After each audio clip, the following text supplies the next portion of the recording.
मेरे बच्चे, ये संदेश तुम्हारे लिए ही है। आज मैं तुम्हें कुछ बहुत खास बात बताने आया हूँ, जो जानना तुम्हारे लिए बहुत आवश्यक है। यदि तुमने इस संदेश को बीच में ही छोड़ दिया, तो तुम अपने साथी से जुड़ी हुई इस सच्चाई को कभी भी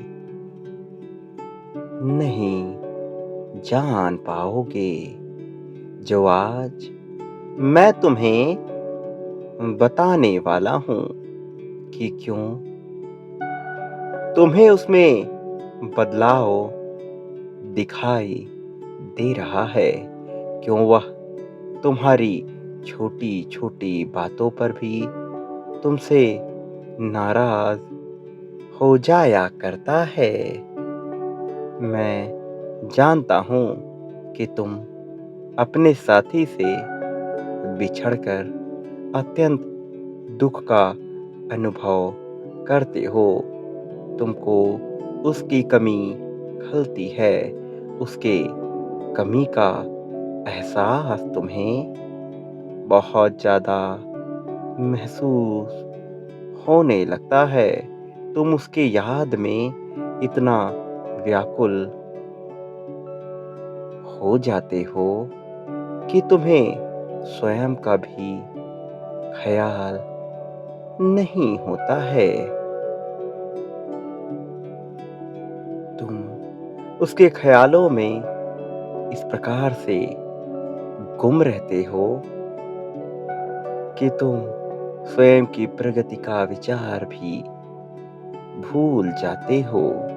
तुम उसी से बात करने को, उसी को देखने के प्रबल इच्छुक हो जाते हो। उसको देखे बिना तुम्हें एक पल भी चैन नहीं रहता है। उसकी याद में तुम खाना-पीना भी कभी-कभार छोड़ देते हो। तुम्हें कुछ भी अच्छा नहीं लगता, तुम्हें अधूरा-सा लगने लगता है और तुम्हारा केवल और केवल उसी से बातें करने को मन बेचैन रहता है। मेरे प्रिय, वह भी तुम्हें उतना ही स्मरण करता है, उतना ही याद करता है जितना कि तुम। लेकिन मेरे प्रिय, किसी की बुरी नज़र तुम पर लग गई है, जो तुम दोनों को एक होते हुए नहीं देख पा रहा है। कोई ऐसा है जो नहीं चाहता कि तुम जीवन में खुश रहो, इसलिए वो हर कोशिश करता है कि तुम दोनों कभी एक ना हो और तुम दोनों सदैव के लिए अलग-अलग हो जाओ।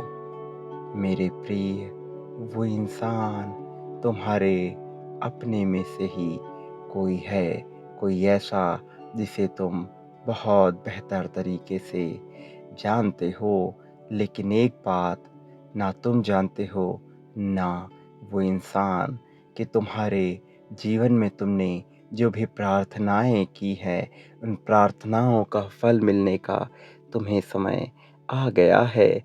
इसलिए इस वक़्त कोई तुम्हारे बारे में कितना ही बुरा क्यों ना सोचे, तुम्हें कोई फ़र्क पड़ने वाला नहीं है और तुम्हारे साथी से तुम्हारे मिलन को कोई भी टाल नहीं सकता, भले ही कोई कितनी भी गलत शक्तियों का प्रयोग कर दे।